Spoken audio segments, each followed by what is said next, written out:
Horror legend, horror story. कहते हैं कि जहां अच्छाई है वहां बुराई भी है, जहां रोशनी है वहां अंधेरा भी है। वैसे ही अगर देव है तो असुर भी। और आज मैं आपके लिए एक ऐसी खौफनाक असुर की कहानी लेकर आया हूं जिसे मुंजा कहते हैं।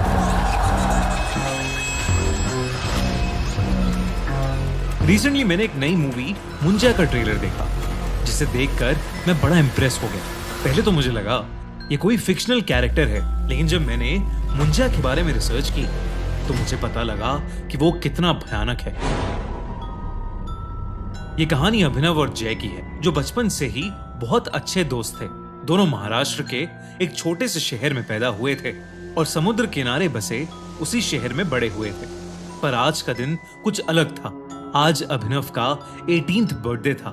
जय ने अभिनव के बर्थडे के लिए एक बहुत ही स्पेशल आइडिया सोच रखा था। वो अभिनव को रात 12 बजने से ठीक पहले ही एक बीच पर ले गया। पर 12 बजते ही जय ने अभिनव को हैप्पी बर्थडे विश किया और अपने बैग से एक शराब की बोतल निकाली। अभिनव वो बोतल देखकर थोड़ा चौंक गया। आज से पहले उन दोनों में से किसी ने कभी शराब को हाथ तक नहीं लगाया था। जय ने अभिनव से कहा कि ये उसकी बर्थडे सेलिब्रेशन का ही एक हिस्सा है। अभिनव भी अपनी लाइफ में एक नया एक्सपीरियंस लेना चाहता था, इसलिए उसने जय की बात झट से मान ली। वो दोनों समुद्र के किनारे काफी देर तक बैठकर शराब पीते रहे। कुछ देर बाद जय को जोर से टॉयलेट आ गया। वो उठकर एक पेड़ के पास टॉयलेट करने चला गया, लेकिन नशे में धुत जय ने यह देखा ही नहीं कि वो पेड़ कोई आम पेड़ नहीं, बल्कि एक पीपल का पेड़ था। टॉयलेट करते हुए अचानक से जय के सर पर एक पत्थर आ पड़ा। जय ने पेड़ की तरफ सर उठाकर देखा तो उसे वहां कोई नहीं दिखा। इतने में अभिनव भी उस पेड़ के पास आ गया। उसके हाथ में एक खाली बोतल थी और उसने मजाक में उस बोतल को जोर से जय के पास फेंका। वो बोतल सीधा उस पीपल के पेड़ पर जा लगी और उसके टुकड़े टुकड़े हो गए। पर उस बोतल के पेड़ पर लगते ही एक अजीब सी आवाज आई। ऐसी आवाज जैसे कोई जानवर गुस्से में गुर्रा रहा हो।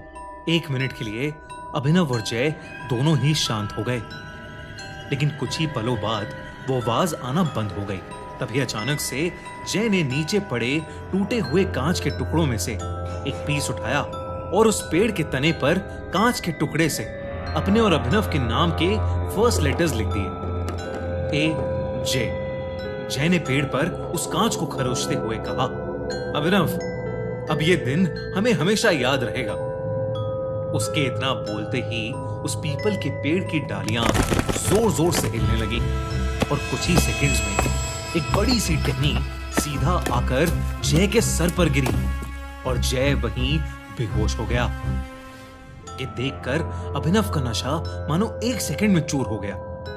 वो जल्दी से जय के पास गया और उसे होश में लाने की कोशिश करने लगा। तभी अभिनव को अपने पीछे से एक आवाज आई, मानो पेड़ से कुछ नीचे गिरा।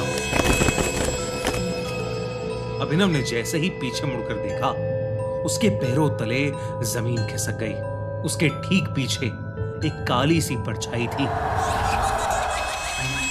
जिसकी 2 नीली आंखें अंधेरे में चमक रही थीं। अभिनव को अपनी नजरों पर विश्वास ही नहीं हो रहा था।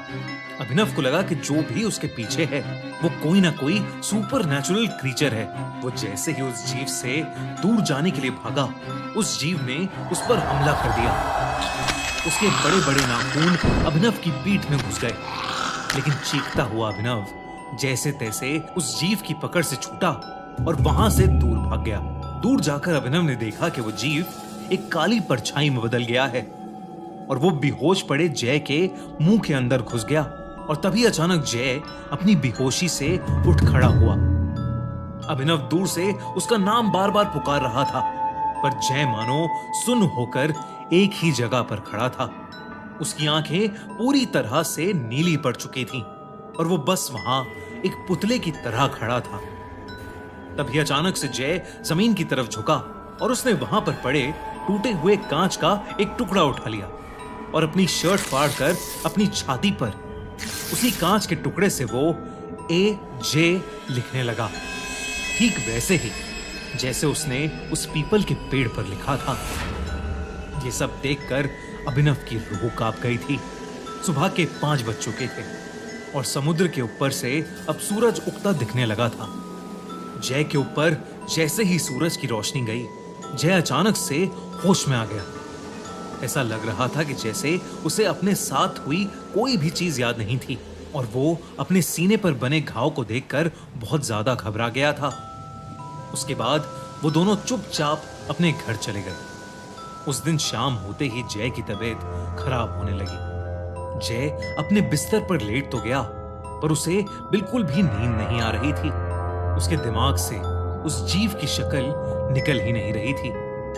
तभी जय को अपने कमरे से किसी के गुर्राने की आवाज आने लगी। आवाज ठीक वैसे ही थी जैसी उन्हें कल उस पेड़ के पास से आ रही थी। जय इतना घबरा गया कि उसने डर के मारे अपनी आंखें बंद कर ली और चादर को अपने मुंह पर चढ़ा लिया। कुछ ही पलों बाद वो आवाज आना बंद हो गई और कमरे में एक सन्नाटा हो गया। जय का डर थोड़ा कम हुआ तो उसने अपने चेहरे से उस चादर को हटा लिया, लेकिन जैसे ही चादर को हटाकर जय ने अपनी आंखें खोली तो उसके दिल की धड़कनें लगभग रुक ही गईं। उसके कमरे की छत पर वही जीव बैठा था, लेकिन इस बार उसका खौफनाक चेहरा साफ साफ दिख रहा था। वो जीव एक भयानक राक्षस की तरह दिख रहा था। उसकी चमड़ी बिल्कुल पेड़ के तने जैसी थी और उसका चेहरा बिल्कुल एक छोटे बच्चे जैसा था। इससे पहले कि जय कुछ कर पाता, उस भयानक राक्षस ने जय पर अटैक कर दिया। उधर अभिनव बहुत घबराया हुआ था। जब उसके पापा ने उससे उसके घबराहट की वजह पूछी तो उसने अपने पापा को पूरा किस्सा बताया कि उनके साथ पिछली रात क्या हुआ था। अभिनव के पापा शहर के माने जाने वाले पंडित थे, लेकिन अभिनव की बात सुनकर उनका दिल दहल उठा। उन्हें समझ आ गया कि उनके बेटे अभिनव और उसके दोस्त जय के ऊपर मुंजिया का साया आ चुका है।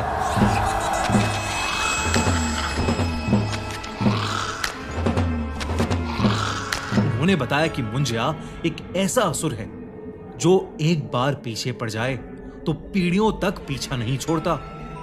जब कोई बच्चा अपने मुंडन के 10 से 14 दिन के बीच किसी वजह से मर जाता है तो उसकी आत्मा मुंजा बन जाती है। मुंजा एक गुस्से से भरे बच्चे की तरह होता है और पीपल के पेड़ पर रहता है, और अगर कोई उस पीपल के पेड़ से छेड़खानी करे तो वो उस इंसान के पीछे पड़ जाता है। उन्होंने उसी वक्त अभिनव और जय को लेकर उस पेड़ के पास जाने का डिसीजन लिया। रात को अभिनव और उसके पापा जय के घर पहुंचे, पर वहां जो उन्हें दिखा उस पर किसी को विश्वास ही नहीं हुआ। जय की अपने बिस्तर में ही मौत हो चुकी थी।